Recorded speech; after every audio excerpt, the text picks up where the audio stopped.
Quindi vedete, anche nel miracolo direi che viene fuori un po' questo stile rifrescante, vi dicevo, anche da santo rimane un po' schivo, rimane un po' dietro le quinte, perché veramente, per questo possiamo un po', diciamo, due parole, voi se volete, veramente la preoccupazione di quest'uomo, di questo fresh start, è stata unica, è stato un chiodo fisso, no? Come potremmo augurarci che debba essere, no? È imitare Gesù, è vivere il Vangelo. Permettetemi la parola, non gli fregava nient'altro, era sto chiodo fisso. Se lui sta anni qui è per capire come meglio può fare lui e va giù fino in fondo, no? Senza, come era un po' lui anche nel carattere, dritto per dritto, insomma, una radicalità che magari dobbiamo, penso, ognuno ha i suoi ruoli, il suo stile, però un tizio di questa radicalità penso che nella fede ci fa bene a tutti.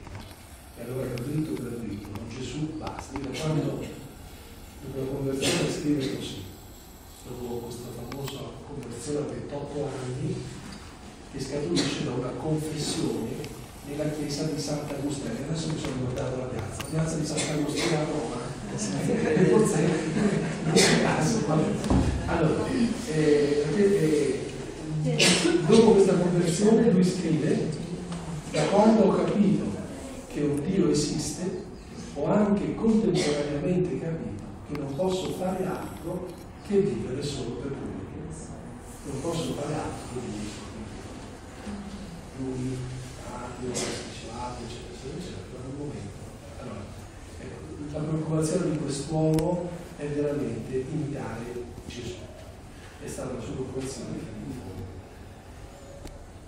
Bene, allora che dire oggi? Noi siamo qui per i piccoli fratelli, un po' al suo seguito, cerchiamo di metterci un po' sulle sue onde, e come un po' lui sognava per queste fraternità, per questi fratelli che non ha mai conosciuto, solo in cielo, 20 anni dopo, ecco, lui pensava per questi fratelli e queste sorelle una vita di famiglia, nel senso di 2 o 3, 4, che vivessero famiglia tra le famiglie, in un appartamento magari, di un condominio, in una tenda, fare altre tende, no, di ancora in Algeria, in altri posti, in una lotta tra le lotte, no, di sentire qualcuno a Bologna, ci sono delle piccole sorelle che si spostano in zona Bologna, eccetera.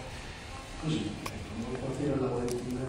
Allora, una famiglia tra le famiglie, casa tra le case, a vivere in fraternità. Lui sognava la fraternità universale e mi piace aprire una finestra su quello che ha detto Papa Francesco, camminiamo insieme verso una fraternità universale. Ecco, una fraternità universale dove tutti possono sentirmi i loro fratelli, no? Musulmani, cristiani, ebrei, non credenti, atei, qui noi ci siamo dentro, un po' tutti quanti. E ecco, una fraternità. E allora vivere fraternità, vivere preghiera, lavoro, amicizia con la gente, accoglienza reciproca, e strada facendo, senza fare niente di straordinario, cercare di dire qualcosa di Gesù e del suo Vangelo con la vita.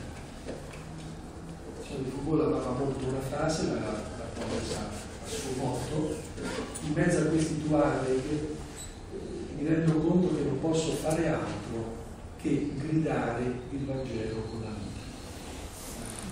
Gridare il Vangelo con la vita. Questo cercheremo di fare fino alla fine, per accelerare un po' questo percorso di maturazione anche in ordine allo stile missionario, e questo cercheremo di farlo fino alla fine.